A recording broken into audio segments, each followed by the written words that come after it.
Hello, I'm Sister Anne Marino, a religious of the Sacred Heart of Mary, and I'm the directress at Cor Maria Retreat House in Sag Harbor.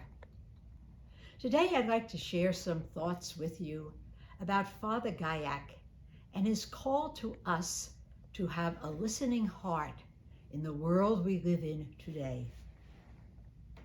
Father Gailhac called us to be women with a listening heart.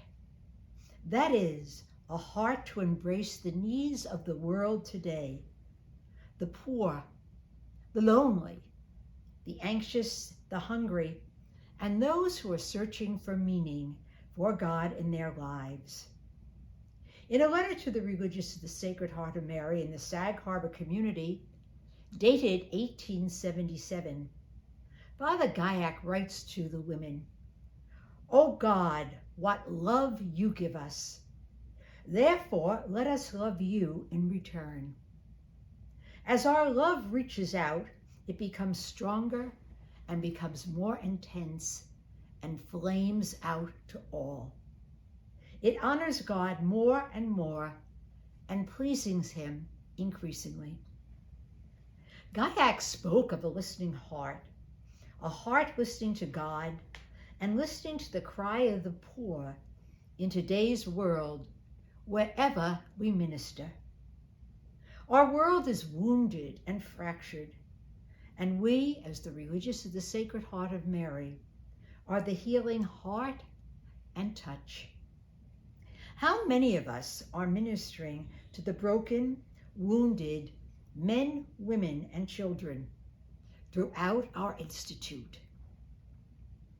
Gailhac walked the streets of Béziers in the 1800s, just as we walk the streets of our cities, towns, and villages today in the 21st century. The works today are the same. They might be a bit more complex, but the cry is the same, waiting to be heard.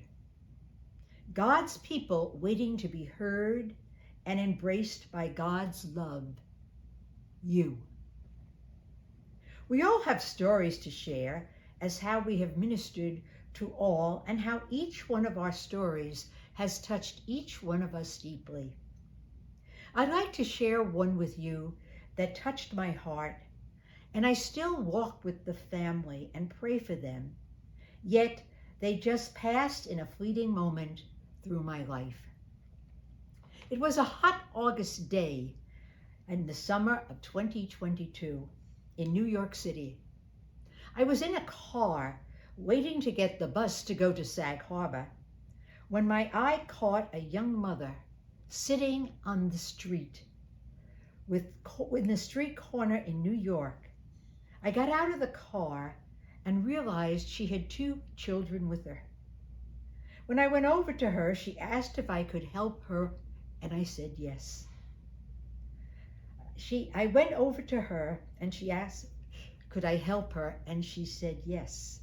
And I realized there were 2 little boys, about 7 and 5. She said she was looking for work. I saw that the people had given her food and some money.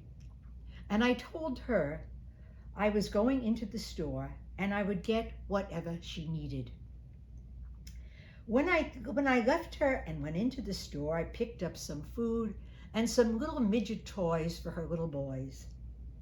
When I came out, there was one of the boys standing outside the store. And I asked him, "Are you waiting for me?" And he said, "Yes." When I asked him what his name was, he told me. And he said he had just come up on a bus from Texas and was left in the Bronx. And my heart just broke to think of these 2 little boys and their mother, homeless, sitting on a street corner in New York City and waiting to be heard. When I gave the boys the food and the little toys, their eyes just lit up, and I gave the mother something to help her out. As I left, I never thought I'd not see them again, but I didn't. I've come back to that street corner many times, and the children and the woman are not there. I've kept this family in my prayers and in my heart, and there's been a hole in my heart, an emptiness, and only God can fill that. And that's the emptiness that Gailhac has talked to us about. The hole in our heart as we see the poor and how we reach out to each one of them. How often have we prayed the gospel passage, "Our Mary kept all of these things in our hearts." And we too are just like Mary, keeping the people, the situations, the world, our institute in our hearts and praying. Gailhac, in his letter to a community dated September 15th, 1878, encourages us.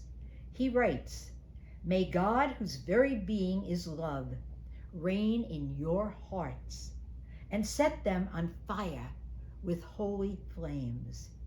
That is with the zeal that you and I have, the holiness to touch those who have been entrusted to us. A sun without rays would not make any sense, and a fire without flames would be strange indeed.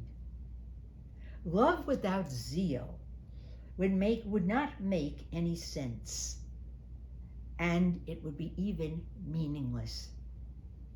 I beg God to fill you with the Holy Spirit and to set you on fire with love and zeal. I bless you, your father, Gailhac.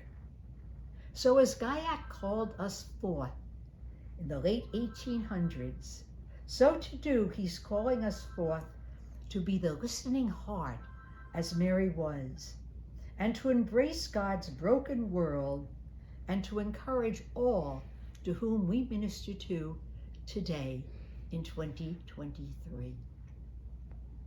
Our mission, our call, our heart.